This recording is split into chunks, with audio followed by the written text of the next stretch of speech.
Madam Chair, Board, Superintendent, pleasure to be here once again. Now, if we could get thank you, full screen.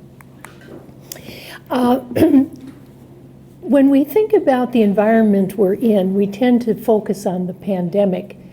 But I want to suggest to you there are some other factors that are at work and that are making this an unusual time to make enrollment projections.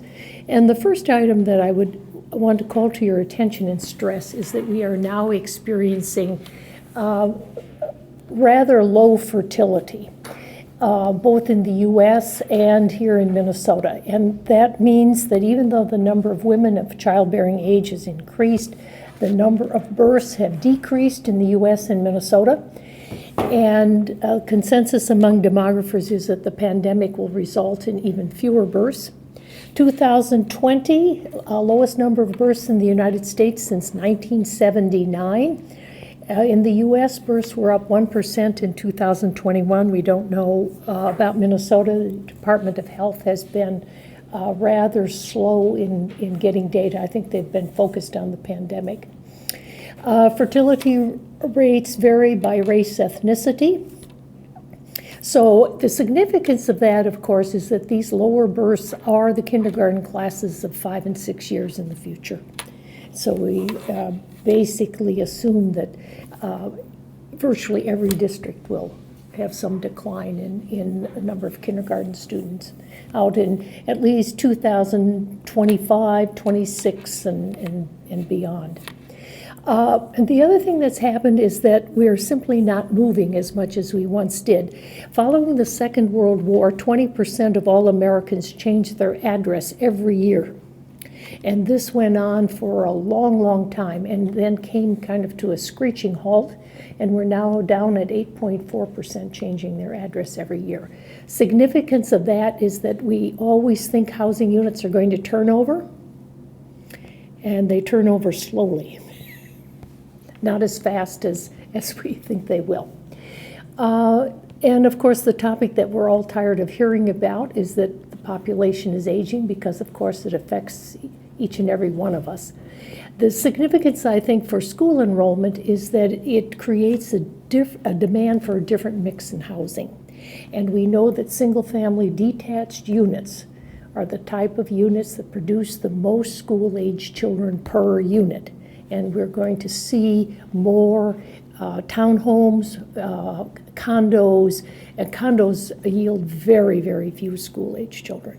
So that's the other thing. And the more we go out in time, the more I think we're going to see that the demand for more mix increasing.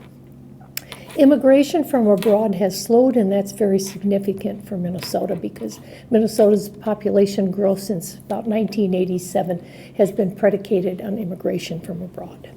So, and school enrollment has been significantly augmented by immigration from abroad. And right now, it's very hard to predict what's going to happen with that. Minnesota's population is back to being one of net outmigration. By that I mean more people leave the state every year than come to the state. This has been a long historic pattern that ended about 1987 through 2007-8 to the Great Recession.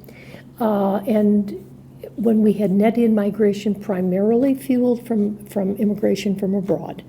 But we're now back to exporting people.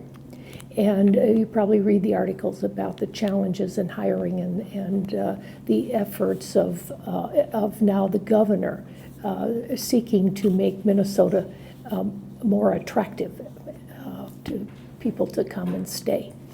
And then, of course, competition for students is increasing, and I would say that Minnesota has probably the most competitive environment around because we publicly fund competition. The COVID-19 effects, well, Minnesota public school enrollment took a real hit. It has not fully recovered yet. It was most observable in kindergarten classes. The classes were smaller, and those children attended no school. They were redshirted, in other words, or they were homeschooled or attended private schools. Other elementary grades also lost students to homeschools or private schools. Middle school and high school less affected. So what happened here? Well, it certainly had, I'll say, a major effect on enrollment in 2021 and 21-22. I think you have pretty much come out of it in 22-23. I can still observe where I think there are some district residents in choice where they will probably come back to the district in middle school or certainly high school. The 2021 kindergarten was smaller than its expected size. You had net outmigration for the first time in a decade, and students shifted to other education options. And then I'm going to just show you here the numbers. I think the non-public numbers for 19 and 20 look a little wonky, but I do believe the numbers have decreased. That's in Minnesota, non-public schools, and especially here in the metro area, got a real boost in enrollment from the pandemic and have continued to hold those students. Homeschools, you see, really jumped up the number of kids homeschooled in 2021, but 22-23, you're back to basically what you had.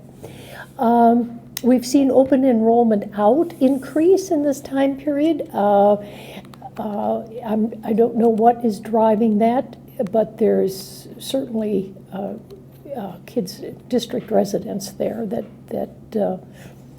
for whatever reason they're leaving, be it program, be it near something else. There may be students who might return. Charter schools, again, went up significantly and now have fallen back down. So I don't think there are many of your students to be recaptured from charter schools.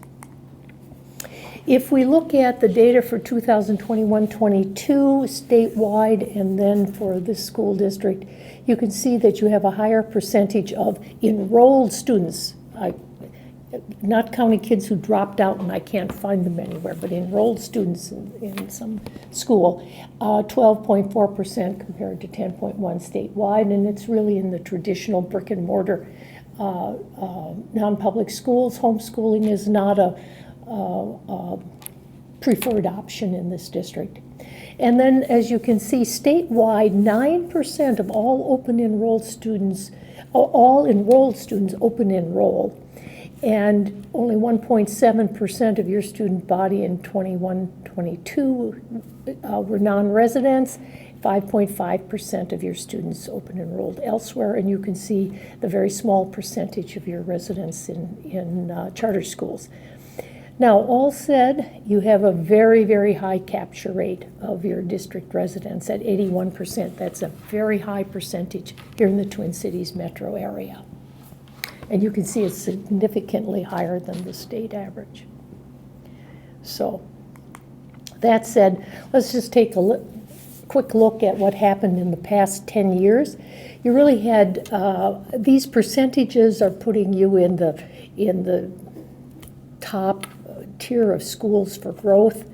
Over 1,500 students, 14.6%, and that was achieved despite open enrollment being closed in 2012, almost shortly after the school started in 2012. And so your non-residents declined from 815 students to 184 this year. And in 2022-23, they make up 1.5%. So you're really now educating district residents. And the district resident enrollment went up over 2,000 students, 22.3%. That's a very, very high growth percentage. And your school-age population increased in the district, and of course, again, the market share. I'm just here you can admire the enrollment numbers. For me, what I focus on is at the non-residents that declined from 815 to 184, which was a policy decision, and yet you achieve this very substantial increase.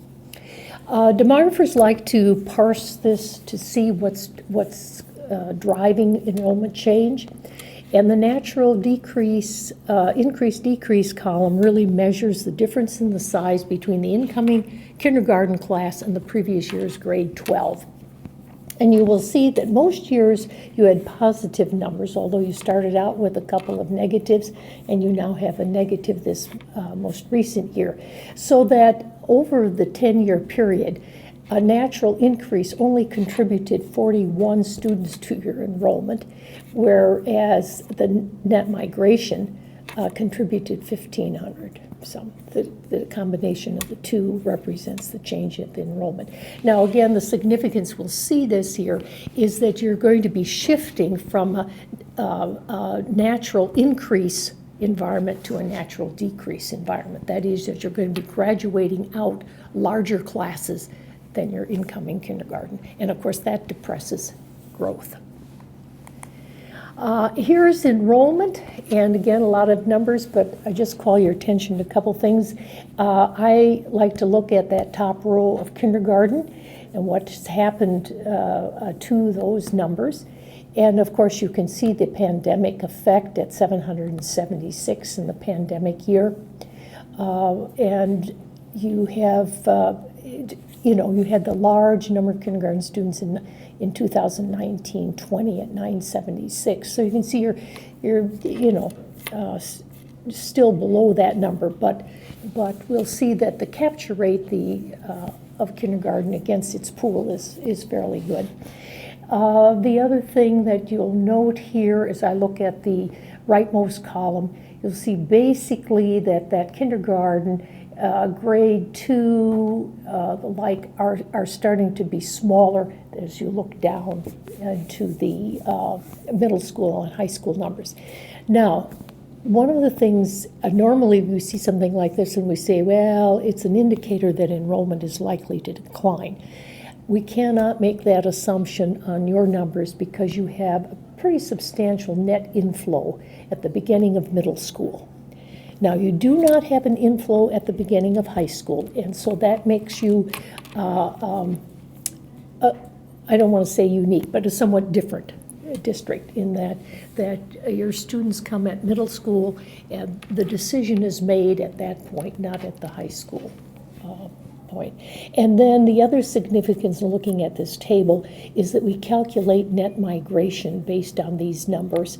So the kindergarten class of 12-13 went from 707, became 802 the following year, 825, 840, 873, 919, all the way down until in grade 10, it was 975.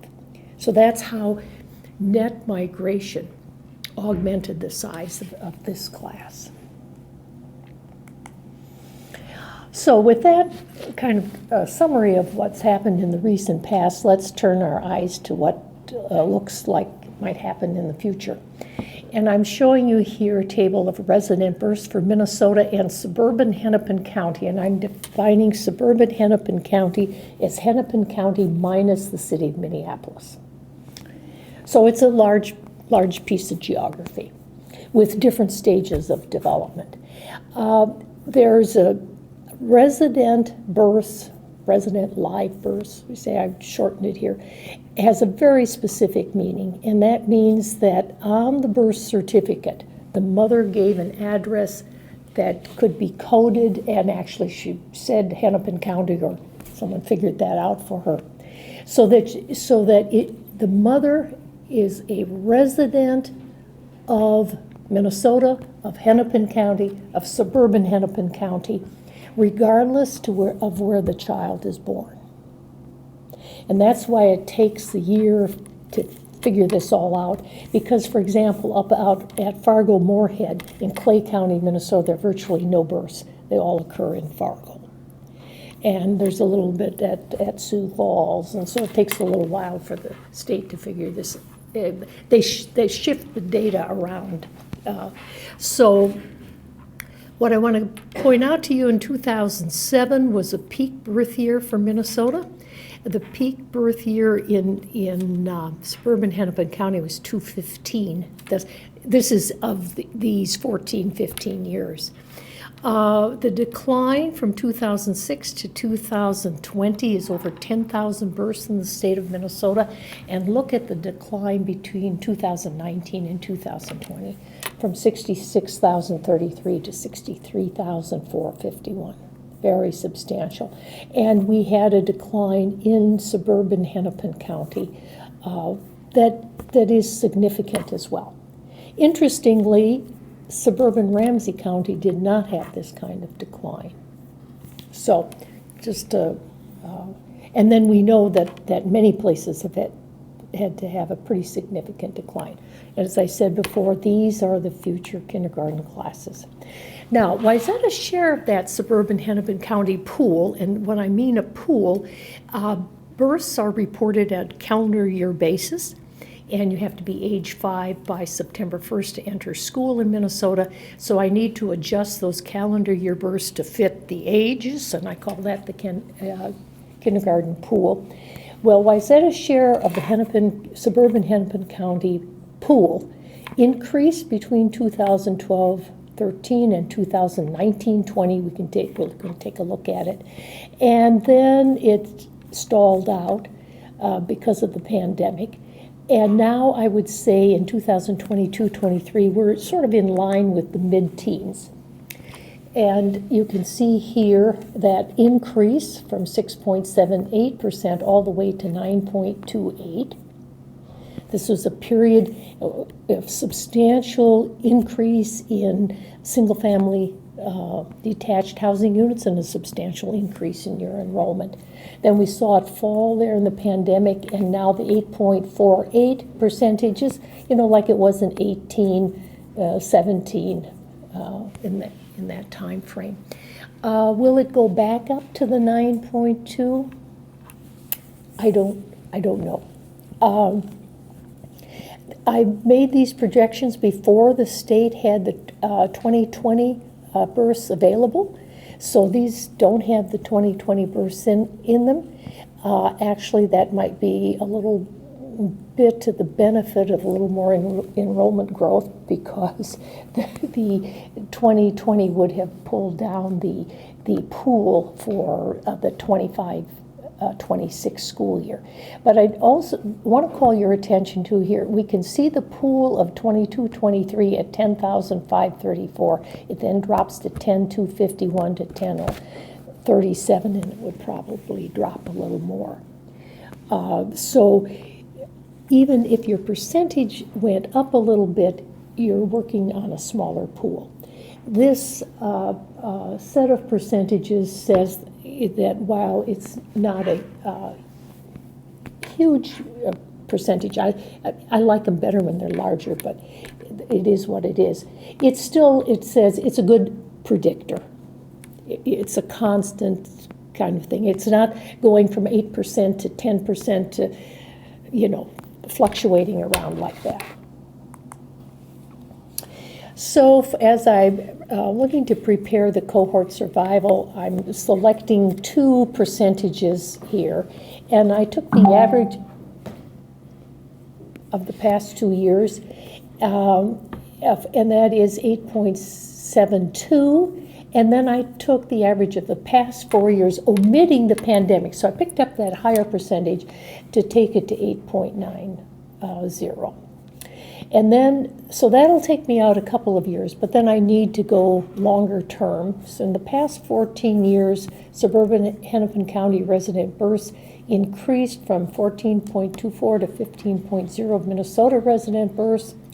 I assumed that it would go up at least a bit, 15.1, for the next several years. And so I'm going to use that percentage against the projected 0-year-olds. Now here's the story that's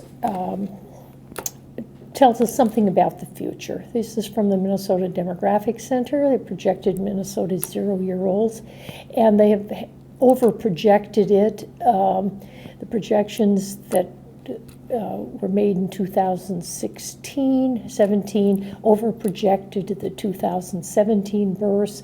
They projected 70,312, there were 68,603. Again, the issue in 2018, again in 2019. And so I adjusted the births, now you see to the right, by 93.8% to that 2019.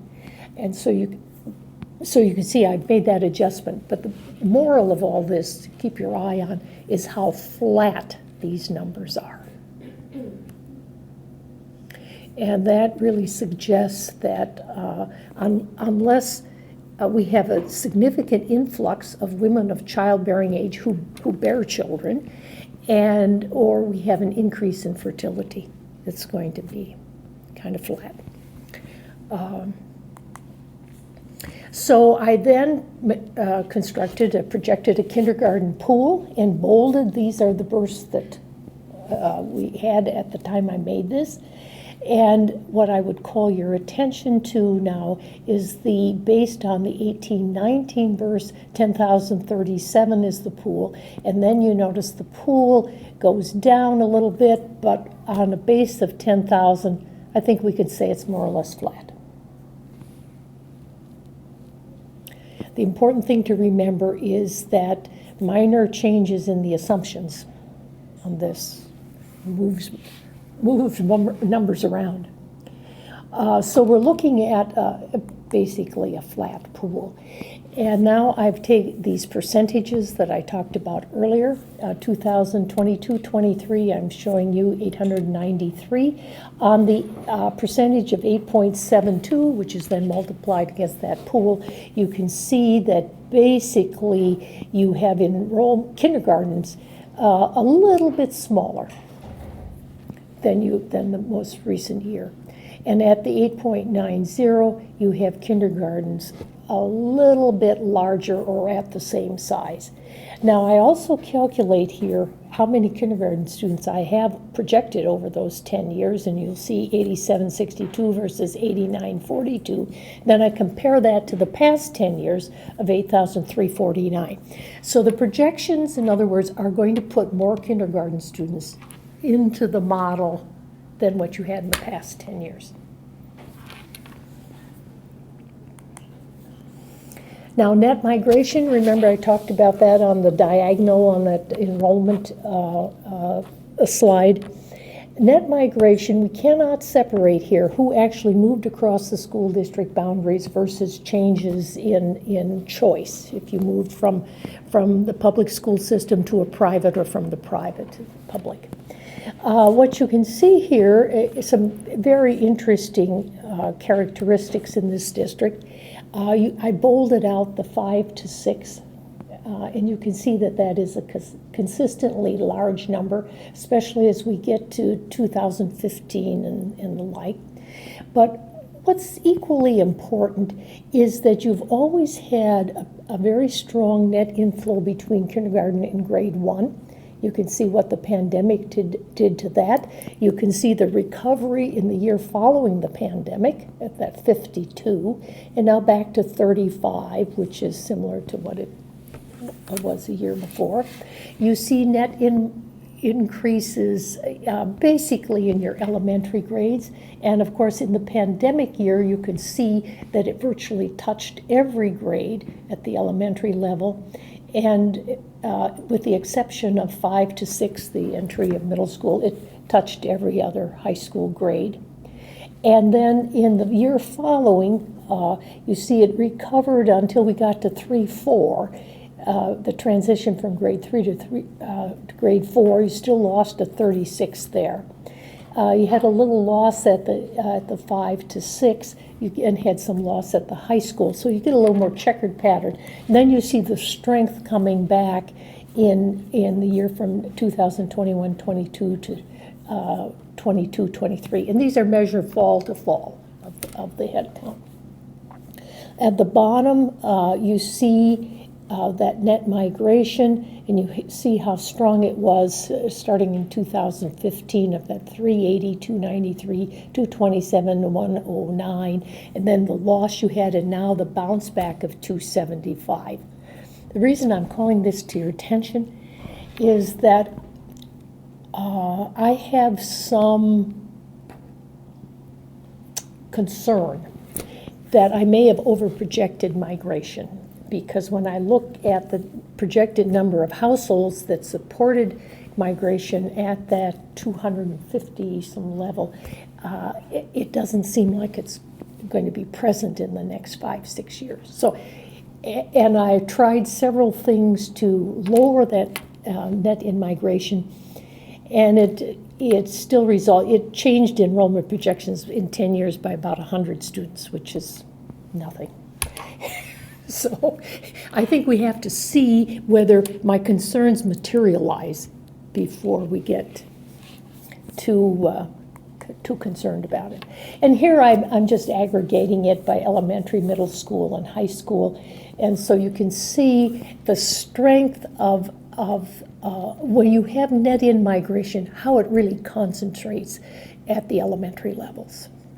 And that's fairly typical, but it really then reminds us why, as you have growth, you've seen the pressure on your elementary schools, and why you've had to build a couple new elementary schools.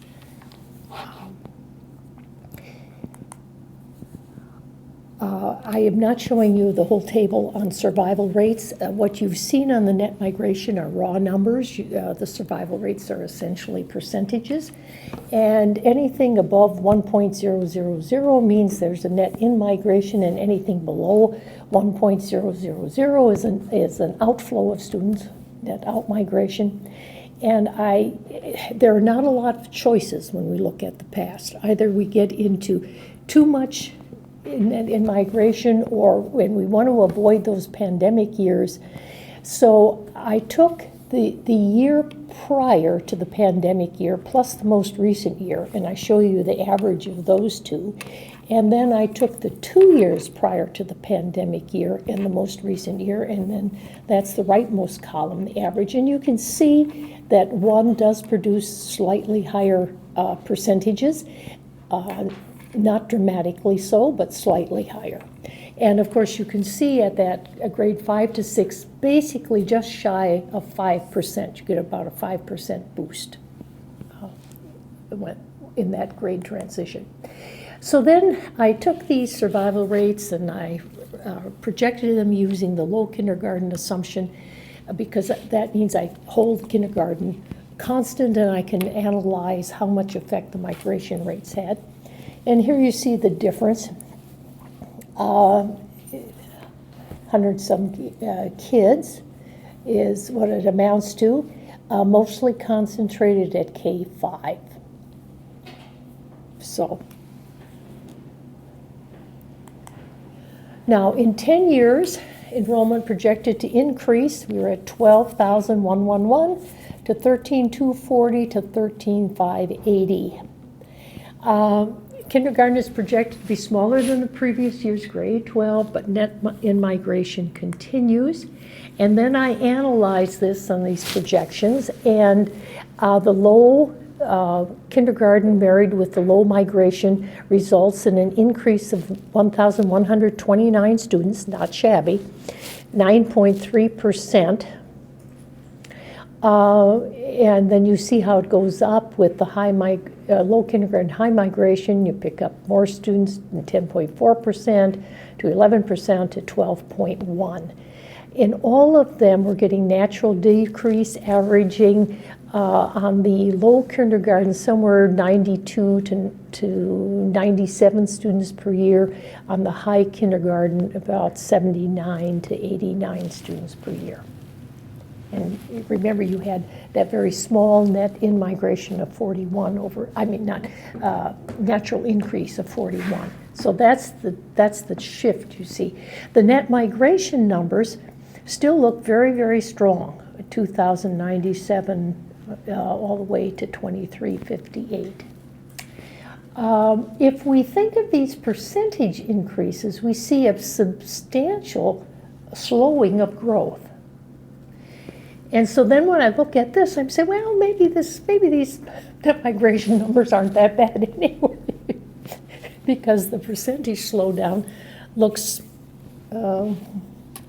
realistic, I mean, so. And then this is what the numbers look like.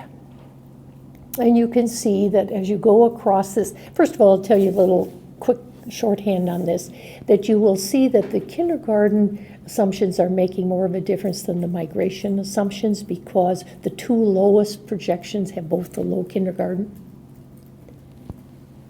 And if it were the migration, it would be a low kindergarten with a low migration versus a high kindergarten with a low migration instead of the way it is.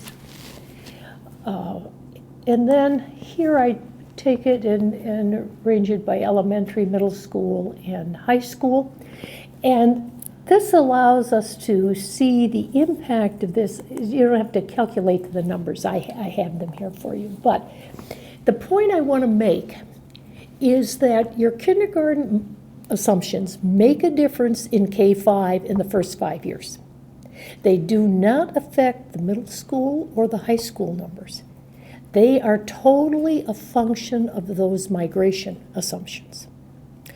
The second 5 years of the projection, the middle school is affected by the kindergarten projections as well as the elementary, but only 2 years of high school are. So one way to think about this is that high school enrollment projections on a 10-year basis, the kindergarten assumptions have very little impact, okay? So when we see these large projected increases at high school, that is a function of the size of the students enrolled versus the migration applied. So what these projections show us is that in the first 5 projection years, that's 2022-23 to 27-28, K-5 increases by 106 to 257 students. And then you see we have it slowing down a little bit because of those little downward trend in the pool size, 61 to 233. Well, so we say around up to 250 more elementary students. Middle school, as you can see, 350 more, rounded. High school, 350 more the first 5 years, 750 or more in the second 5 years. So that's... Are those cumulative? Or did you add, like, on that last slide, the 350 plus 750 more, or is it 750 total during that 10-year period? It's in the 10-year period. It's not, you don't add the two. You don't add the two together? No, okay. no, I didn't calculate it that way. I could have, but I didn't. And I guess it is clear with the header. Yeah. That makes sense. The first 5 years are, well, number one, projections are, probability of them being more accurate is higher than as you get out longer term. And it's, whatever it is, it's more immediate. You have less time to react to it. But that's a lot of students. I mean, if you realize. Now, what could make these projections too high? Well, I could have projected kindergarten too high. I don't think so, but it's possible. The thing that I've danced around with here is whether the residential development is enough to support these projections, and we'll look at some numbers on that. That's my biggest question. Too low, the kindergarten projected too low, I don't think that either. I don't think the issue is really kindergarten. And then whether residential development is significantly greater than the projections data we have at hand. Now, Let's think about housing for a minute. It's sort of our natural assumption that the relationship between housing and enrollment is kind of straightforward, linear, predictable. Well, I want to assure you it is not, and it is very complex. And the reason that we're seduced by it being simple is because we basically can do something on the back of an envelope. We say, oh, we have X number of units, multiply this by this number of kids, and there it is. It doesn't quite work that way. And I think I have the best data based on this district because we've measured it so often here. And I can say that the correlation is rather weak between the net in-migration and enrollment growth and the number of new single-family detached units, no matter whether it's year to year, whether I lag it, whatever. And I also know we've checked it and over and over that the yield from the new units is exactly what we say it is, but it's the change in all the other units that makes that difference. And I didn't bring that all out here, but I have that analysis if you're interested in it. What I can share with you, and this is based on work I've done now in Minnesota and Wisconsin, Illinois, and Colorado, is that unit type affects school-age child per unit. Okay, and the unit type that produces them are single-family detached units. The newer those single-family detached units are, the more students per unit.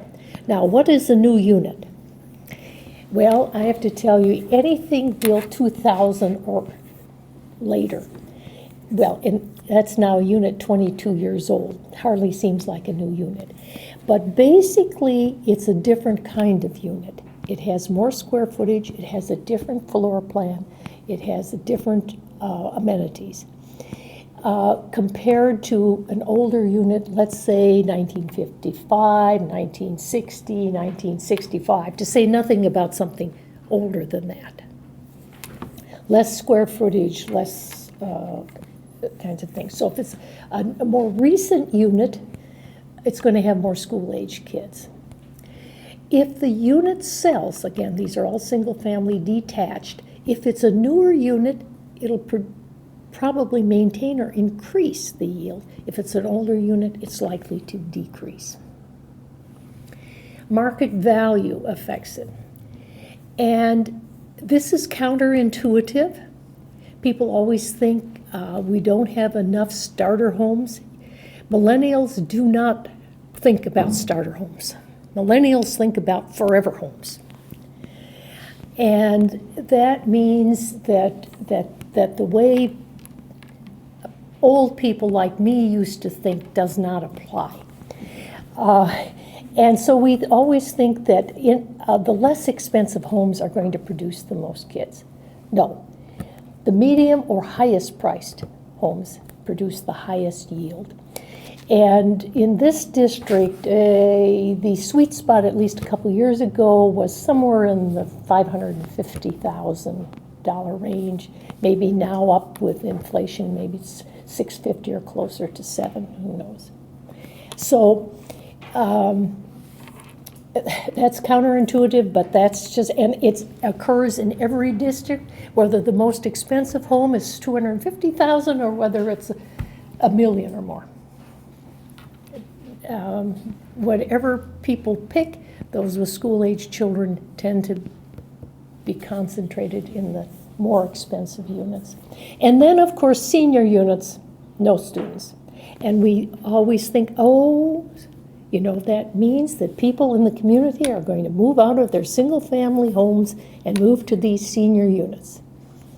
It's a nice theory. It doesn't seem to happen. And one of the reasons it doesn't happen is because all of you have parents who decide to move to the senior units so they can be near their grandchildren and be at their concerts and their sporting events and all of those sorts of things. So yes, some will move, but it does not produce the kind of turnover that people thought it would. Now let's look at what has been troubling me here. Between 2012 and 2018, 2,644 single detached units were added in this school district, which is an average of 378 per year. The projections for 2022 to 2026 is 903 to 1,057 single-family units for an average of 181 to 211 per year. So that leads me to say that the number of additional single-family detached units may not be enough to support the net in-migration in the cohort projections. So this is what the projected numbers look like. You will see that virtually all of the single-family detached units are scheduled to occur in Corcoran. 428 are approved, and then I list by the acreage so people in the know can figure out which areas they are and what they think it will have in single-family units. And then 60 in Medina and 187 in Maple Grove. So you can see that. Townhomes, again, concentrated in Corcoran and then in Medina. Some twin homes, apartments, and then condos. Condos mostly in Wayzata. Now, from these 4 states where I've worked, I can share with you this. Single-family detached K-12 yield varies by school district and by attendance areas within school districts.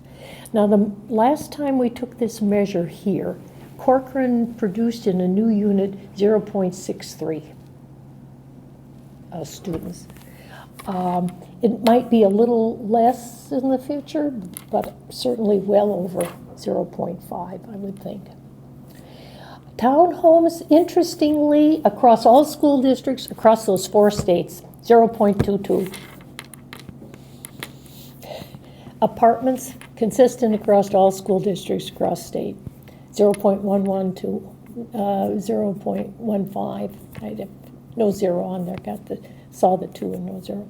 Condos yield almost no school-age population, 0.02 to 0.25. So 100 condo units, you might get 2 to 5 school-age kids.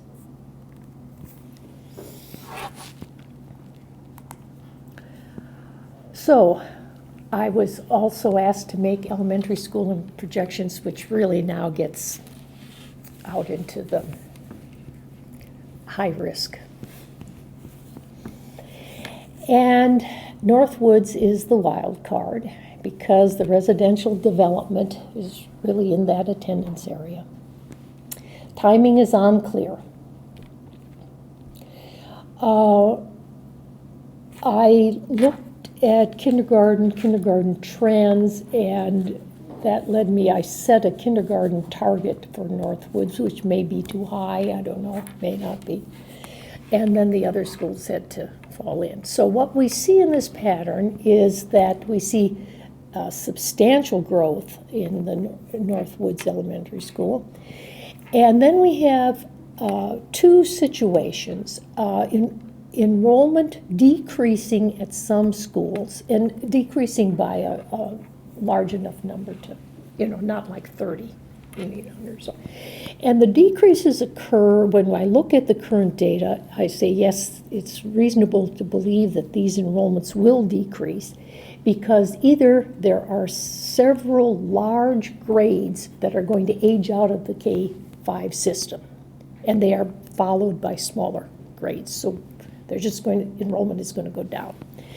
The other set of schools, there are a couple that 2, 3 that fit that pattern. Then there's another couple where enrollment is projected to go down, where their current grades are fairly equal in size, but kindergarten in 2022-23 was noticeably lower, and because we then projected lower Ks, enrollment goes down. Now there are some schools with increases.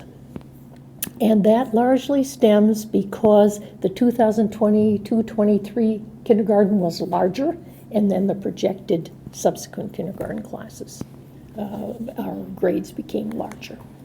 So here's what it looks like. You see this phenomenal growth at Northwoods, maybe overstated a bit, but that's where the new development is. The one that's another kind of looks a little wonky is Greenwood, from 823 to 925. Now, why does Greenwood have such a large enrollment increase? Well, the reason being that this past year, which was the only year for net migration I could use because it was either the pandemic or affected by Northwoods coming online, which produced changes in the attendance area and in essence screwed up migration rates. It has very robust net in-migration. And so, I don't know, I submitted this set of numbers to people with local knowledge, and they studied it, and they probably don't agree with it, but they didn't have any suggestions, so said just go with it. So that's the story. Now, that said, you see what I'm doing? I made each elementary school projection independently of the district-wide projection. And then I show you what the difference is.